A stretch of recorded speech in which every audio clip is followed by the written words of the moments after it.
Bonjour tout le monde et bienvenue dans un nouvel épisode de Chill Pill où aujourd'hui on va parler de beaucoup de thèmes différents, mais il y en a un qui revient surtout, c'est l'estime de soi.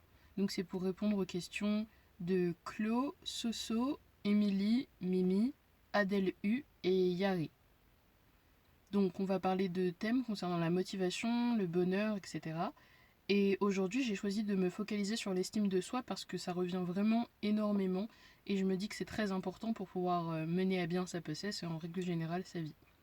Donc je vais essayer de vous expliquer comment est-ce que moi j'ai réussi à réveiller et à entretenir mon estime de moi et surtout pourquoi est-ce que c'est important.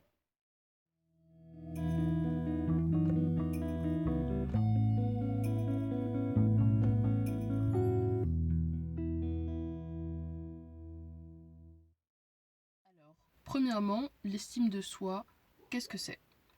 Personnellement, quand je suis dans une mauvaise passe, soit je me roule en boule dans une couette et je vis ma vie de burrito pendant une semaine ou deux, ou alors je me décide à agir immédiatement.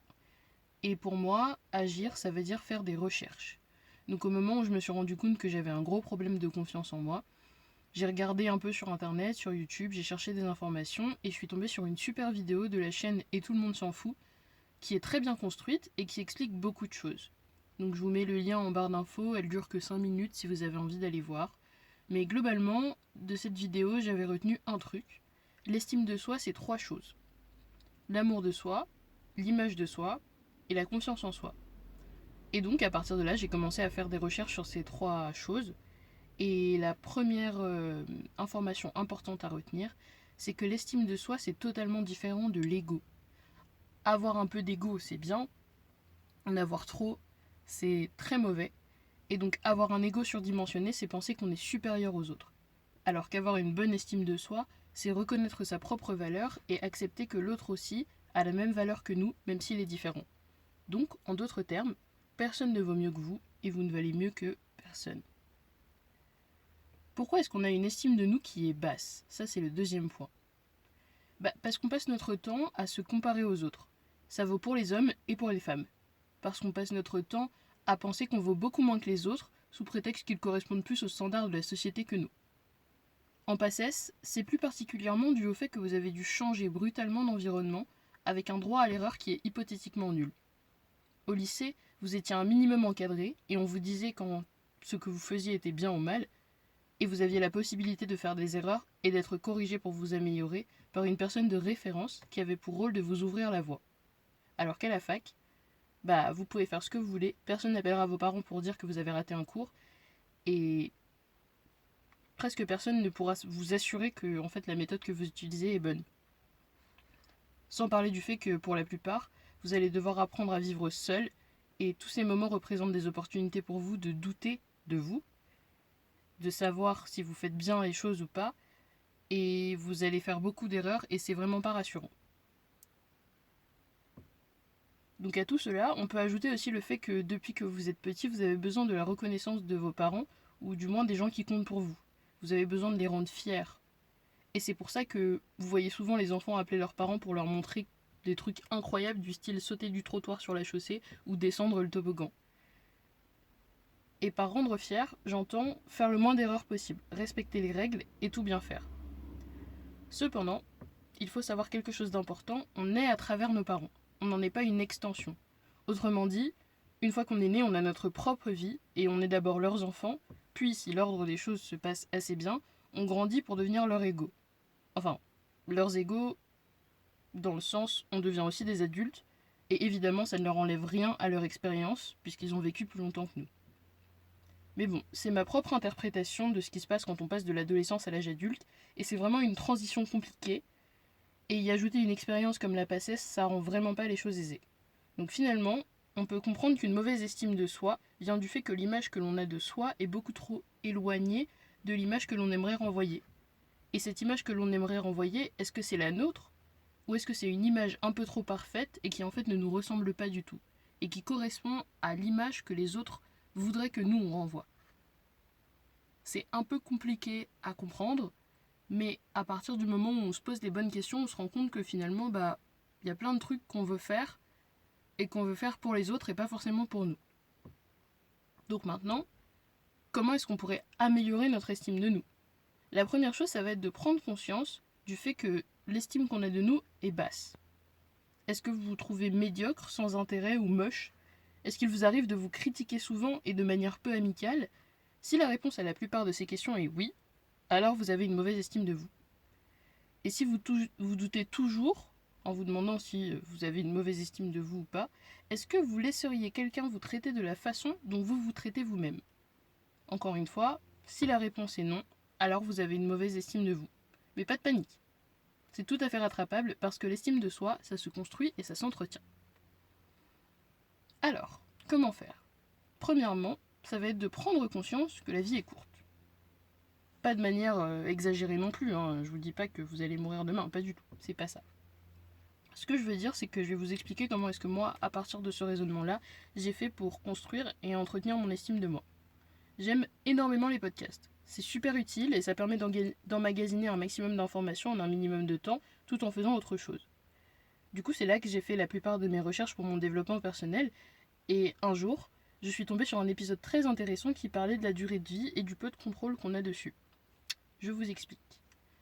En imaginant qu'une personne vive environ 83 ans, on peut considérer que dans sa vie, il y a 1000 mois. Sur ces 1000 mois, on va avoir 200 mois, qui correspondent à 18 ans environ, où on ne sera pas trop responsable de nos choix. Après, il nous reste 800 mois pour faire ce qu'on veut. Est-ce qu'on a vraiment envie de passer ces 800 mois qui nous restent à penser qu'on est médiocre et à faire des trucs qu'on n'aime pas? Personnellement, non. Du coup, ça m'a fait énormément réfléchir, et je me suis dit, mais c'est vraiment horrible. Et après plusieurs événements un peu traumatisants, je me suis rendu compte d'une chose très importante. Peu importe ce que je fais et comment je le fais, il y aura toujours quelqu'un pour me dire que ce que je fais est nul, quelqu'un qui sera pas satisfait, donc autant que je fasse ce que je veux. C'est une version très courte de mon histoire, on va dire, mais le plus important à retenir, c'est que ce que vous faites ne regarde que vous, et il est très utopique de croire que tout le monde aimera ce que vous faites et aimera qui vous êtes au cours de votre vie. Donc pourquoi se flageller mentalement pour quelque chose que vous ne pouvez pas changer? Faites ce que vous voulez, de toute façon, vous ne pouvez pas faire plaisir à tout le monde. La deuxième chose, pour continuer à entretenir et construire son estime de soi, ça va être d'avoir de la compassion pour vous-même. Vous faites des erreurs et c'est vraiment pas grave. On est tous différents, on a tous des qualités, on a tous des défauts. Même moi, surtout moi, enfin moi aussi. J'ai un énorme défaut que j'ai découvert cette année, c'est que je suis très très nulle en communication. J'ai toujours cru que je pouvais donner mon opinion n'importe comment et quand j'avais envie parce que la liberté d'expression. Mais après avoir fait plusieurs erreurs, j'ai appris qu'il y avait une manière de dire les choses et il y avait une manière de faire les choses.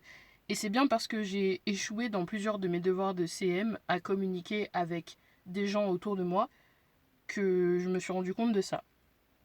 Et je me suis pas torturée mentalement pour autant. J'ai compris que j'avais fait une erreur et j'ai analysé la situation pour en retirer une leçon. Peut-être qu'il y a des choses qui pourront pas être réparées, mais j'ai au moins appris quelque chose. Et c'est ça qui est beau dans la vie, c'est que il y a plein de choses qui peuvent s'effondrer autour de nous, plein de choses qu'on aura construites et qui vont pas tenir debout, mais on aura toujours un moyen de les reconstruire autrement en prenant en compte les nouveaux paramètres, grâce à l'expérience. Donc, échouez, prenez du recul et recommencez si vous pouvez. Et si vous pouvez pas, passez à autre chose. S'il y a quelque chose qui vous dérange et que vous ne pouvez pas changer, c'est vraiment important d'aller de l'avant et de passer à autre chose. Donc, autrement dit, il n'y a rien d'honteux à être un être humain. Ensuite, troisième chose, utilisez vos sentiments pour faire quelque chose de constructif. Je vous explique. Une émotion, c'est une réaction physiologique du corps, tandis qu'un sentiment, c'est une construction mentale par rapport à une émotion. Exemple, un homme pauvre qui voit un homme riche manger dans le restaurant aura une émotion qui sera la tristesse parce qu'il ne peut pas se permettre d'aller au restaurant, et ensuite il va avoir une autre émotion, ce sera l'envie, parce qu'il voudrait pouvoir aller au restaurant et qu'il ne peut pas. Et l'envie et la jalousie, ce sont des sentiments assez fréquents quand on manque d'estime de soi parce que souvent on voudrait être aussi bien que l'autre. Mais il existe une technique simple pour pouvoir désamorcer ce genre de sentiments, c'est demander à la personne qu'on envie ou qu'on jalouse, gentiment évidemment, comment est-ce qu'elle a fait pour arriver à avoir ce que vous n'avez pas. Et si vous ne pouvez pas lui demander, faites des recherches pour savoir comment l'obtenir sans avoir forcément à lui demander directement. Et après ça, il faut croire en vous, il faut être patient avec vous-même et vous poser la question pourquoi est-ce que quelqu'un d'autre y arriverait et pas vous. Et ça, c'est une bonne façon, selon moi, d'extérioriser la jalousie ou l'envie, mais rien ne vous empêche d'appliquer cette technique à d'autres sentiments, d'autres émotions. Enfin, je crois que j'en suis au 4e point, le mieux, c'est de vous entourer de personnes qui vous apportent quelque chose de positif. D'éviter les gens qui ont un comportement un petit peu toxique et qui vont vous critiquer sans forcément vous donner des critiques constructives. Des gens qui font souvent des petites blagues en vous disant que vous servez à rien ou que vous êtes moche ou que vous avez un peu trop d'ambition. Préférez les gens qui vous encouragent. Même si en soi ce que vous pouvez faire est un peu bizarre parce que, je sais pas moi, euh, un exemple tout con, vous avez envie d'aller à The Voice parce que vous considérez que vous chantez bien.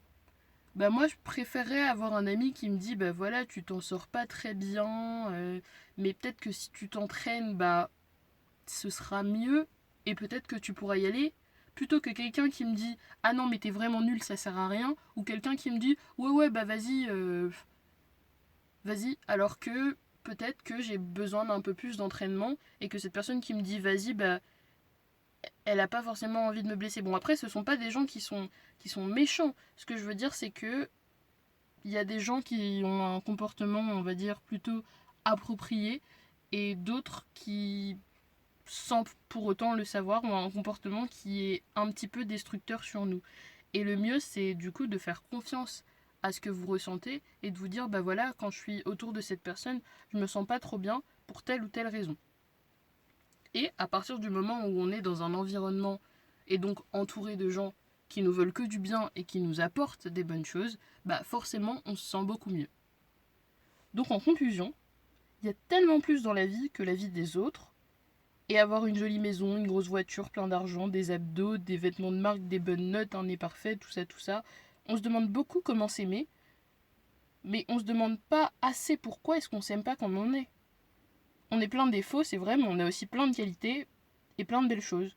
Donc, ce que vous détestez chez vous, souvent vous pouvez le changer, et souvent, ceux dont vous avez peur des jugements aiment la chose que vous détestez le plus chez vous. Parce que c'est ce qui vous rend unique, et c'est ce qui fait de nous des êtres humains. Donc oui, parfois on crie, on renonce, on n'a pas envie, et pourtant on devrait, mais ayez un peu de compassion pour vous, personne n'est parfait, et si on le dit souvent, c'est aussi parce que c'est vrai. Donc croyez en vous, et commencez à vous donner à 100% dans ce que vous voulez faire, et ce qui vous intéresse, si ça vous intéresse. Parce que dans la vie, on n'a que ce qu'on va chercher. Donc voilà, c'était mon petit point confiance en vous. J'espère que ça va vous aider et ça va vous servir. Je pense sincèrement que je vais probablement faire un deuxième épisode sur ce sujet à un autre moment.